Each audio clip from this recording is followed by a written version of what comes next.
إذا جاء نصر الله والفتح ورأيت الناس يدخلون ورأيت الناس يدخلون في دين الله أفواجا في دين الله أفواجا فسبح بحمد ربك فسبح بحمد ربك واستغفره واستغفره إنه كان توابا إنه كان توابا. ماشاءاللہ ہم نے جو سورت پڑھی ہے اس سورت کا نام کیا بیٹا؟ سورۃ سورت النصر. اچھا مجھے ایک بات بتائیں کہ قرآن پاک کی جو پہلی سورت ہے اس کا نام کیا ہے؟ سورت الفاتحہ. اور آخری سورت کا نام ہے سورۃ الناس. ہم نے پڑھا تھا کہ ہمارے پاس جو قرآن پاک موجود ہے اس میں پہلی سورت کا نام سورۃ فاتحہ اور آخری سورت کا نام سورۃ ناس. اس ترتیب کو ہم کیا کہتے ہیں؟ نصر. ترتیب توقیفی. کیا نام ہے؟ توقیفی. اچھا ترتیب توقیفی کے حساب سے سورۃ النصر کا جو نمبر ہے بیٹا وہ 110 ہے. کیا نمبر ہے؟ 110. اور قرآن پاک میں ٹوٹل کتنی صورتیں ہیں؟ 14. 114. آپ ترتیب توقیفی میں آ جائیں تو 114 ہے، لیکن اگر آپ ترتیب نزولی میں آ جائیں گے اس میں بھی 114 ہیں، لیکن آپ کو ترتیب توقیفی میں 114 نمبر پر سورۃ الناس پڑھنے کو ملتی ہے. لیکن جب ہم ترتیب نزولی کا مطالعہ کرتے ہیں اس کے اندر 114 نمبر پر جو سورت ہے وہ سورۃ النصر ہے. تو ترتیب نزولی میں اس کا کون سا نمبر بیٹا؟ 14. تو ہم کہہ سکتے ہیں کہ قرآن پاک کے نازل ہونے کے حوالے سے جو قرآن کی سب سے آخری صورت مکمل طور پر نازل ہوئی اس صورت کا نام کیا ہے؟ سورۃ نصر. نصر. اس وجہ سے سورۃ نصر کا دوسرا نام ہے سورۃ التوضیح. کیا نام ہے؟ سورۃ التوضیح. التوضیح کا معنی ہوتا ہے بیٹا کسی کو رخصت کرنا، الوداع کرنا. سورۃ التوضیح بھی اس کا نام ہے اور سورۃ نصر بھی اس کا نام ہے. النصر کا معنی ہے مدد کرنا، مدد. اللہ تعالیٰ نے اس صورت میں مسلمانوں کو اپنی مدد کا وعدہ فرمایا کہ مسلمانوں کے لیے اللہ کی مدد کا وعدہ کیا گیا ہے. اس وجہ سے اس کا نام سورۃ النصر. اور ترتیب نزولی کے اعتبار سے یہ سب سے آخر میں نازل ہوئی، اس وجہ سے اس کا نام ہے سورۃ التوضیح.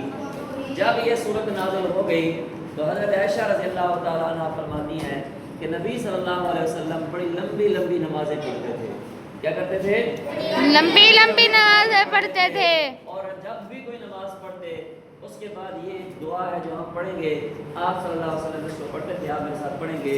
سبحانک ربنا سبحانک ربنا وبحمدک وبحمدک اللہم اغفر لی. اللہم اغفر لی. اس کا ترجمہ بیٹا یہ ہے کہ اے ہمارے رب تو پاک ہے، ساری تعریف تیرے لیے ہے، اے اللہ میری مغفرت فرما. اگر ہم اس صورت کا مرکزی خیال دیکھیں تو اس صورت کے اندر بیٹا یہ 3 باتیں ہیں. نمبر 1 اللہ کی مدد. کس کی؟ اللہ کی مدد. کی مدد کا وعدہ ہے مسلمانوں کے لیے. دوسرا اس صورت کے اندر بیٹا جی یہ ہے کہ دین کے پھیلنے کی بشارت. دین کے کہ دین جو ہے اللہ تعالیٰ نے فرمایا کہ یہ پھیلے گا. اس کے حوالے سے اللہ نے خوشخبری دی فی دین اللہ افواجا کہ لوگ جوک در جوک کیا آئیں گے آپ کے دین کے اندر داخل ہوں گے. استغفار اور تسبیح کا حکم ہے. کس کا؟ استغفار پلس تسبیح. تسبیح کا مطلب اللہ کی پاکی بیان کرنا. استغفار کا مطلب گناہوں کی معافی طلب کرنا. تو اس صورت میں بتایا گیا ہے کہ اہل ایمان کو فتح مکہ کے ساتھ ساتھ اور بھی فتوحات ملیں گی. آپ صلی اللہ علیہ وسلم کیا ہے مکہ کو بھی فتح جیسے فرمایا، اس طرح اور طرح کی بھی کیا ہے فتوحات حاصل ہوں گی. تو اس صورت کے نازل ہونے کے بعد جیسے اس صورت میں خوشخبری دی گئی کہ دین کے پھیلنے کی بشارت کی دی گئی، اس صورت میں خوشخبری دی گئی دین کے پھیلنے کی، تو اس صورت میں یہ بھی کہا گیا کہ لوگ اب زیادہ تعداد میں کیا ہے اس دین میں داخل ہوں گے۔ تو آپ صلی اللہ علیہ وسلم کیا کریں؟ استغفار کریں، آپ صلی اللہ علیہ وسلم تسبیح کریں۔ جب اللہ کے رسول کو استغفار کا حکم ہے تو مجھے آپ کو ان سے زیادہ حکم ہے۔ تو نبی صلی اللہ علیہ وسلم دن میں 70 مرتبہ سے بھی زیادہ استغفار کرتے تھے۔ کتنی بار سے؟ 70 دفعہ سے بھی۔ تو باقی بیٹا آپ کو کتنا پڑھ لیں گے اس میں؟ اب آپ اس کو MCQs کی طرف آ جائیں، اس کے اپنی اپنی بک نکالیں، شاباش۔ MCQs میں پہلا MCQ سورۃ النصر میں حکم دیا گیا، پہلے آپ MCQ سنیں گے اس کے بعد آپ جواب دیں گے۔ سورۃ النصر میں حکم دیا گیا تسبیح اور استغفار کا، نماز اور قربانی کا، نماز اور زکوٰۃ کا، شاباش، تسبیح اور استغفار کا۔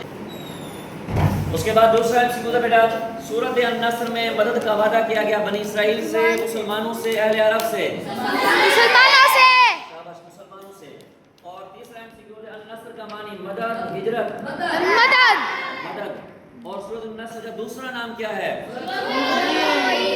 سورۃ التوحید یا سورۃ التودیع، سورۃ التودیع، شاباش۔ سب سے آخر میں نازل ہونے والی مکمل سورت ہے سورۃ النصر۔ اس کی شارٹ کوشچن کی طرف آ جائیں، سورۃ النصر کہاں نازل ہوئی؟ سامنے لکھ دیں، اور شاباش، سورۃ النصر مدینہ منورہ میں نازل ہوئی، سامنے لکھ دیں گے آپ۔ دوسرا شارٹ کوشچن ہے سورۃ النصر کا مرکزی خیال بیٹا، پیج نمبر 31 پر آئیں، نیچے سے آپ دوسری لائن دیکھیں کہ سورۃ النصر کا مرکزی خیال اللہ تعالیٰ کی مدد کا وعدہ، دین کے پھیلنے کی بشارت اور استغفار اور تسبیح کا حکم۔ جو ہم نے یہ 3 پوائنٹ لکھے ہیں، ٹھیک ہے بیٹا، یہی کیا ہے سورت کا خلاصہ، مرکزی خیال۔ اور پھر اس کے بعد ہے سورۃ النصر میں نبی صلی اللہ علیہ وسلم کو کن 2 کاموں کا حکم دیا گیا۔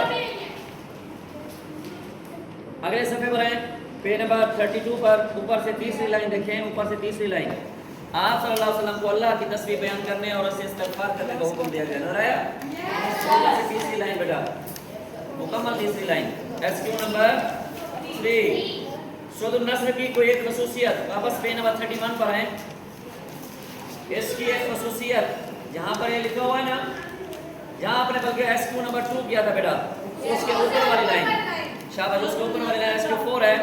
سورۃ النصر مکمل نازل ہونے والی آخری سورت ہے، یہ اس کی خصوصیت ہے۔ اس کے بعد کوئی سورت پوری نازل نہیں ہوئی، آیتیں نازل ہوئی چھوٹی چھوٹی، جیسے آپ پڑھیں گے الیوم اکملت لکم دینکم واتممت علیکم نعمتی ورضیت لکم الاسلام دینا، آیتیں نازل ہوئی، لیکن مکمل سورت جو نازل ہوئی آخری آپ صلی اللہ علیہ وسلم پر، وہ کون سی نازل ہوئی؟ سورۃ النصر کے مطابق اللہ تعالیٰ نے کس سے مدد کا وعدہ فرمایا؟ آگے ہم دیکھیں گے مسلمانوں سے۔ تو سورۃ النصر آپ مکمل بیٹا جی لام 1 2 مکمل سورت کرنی ہے۔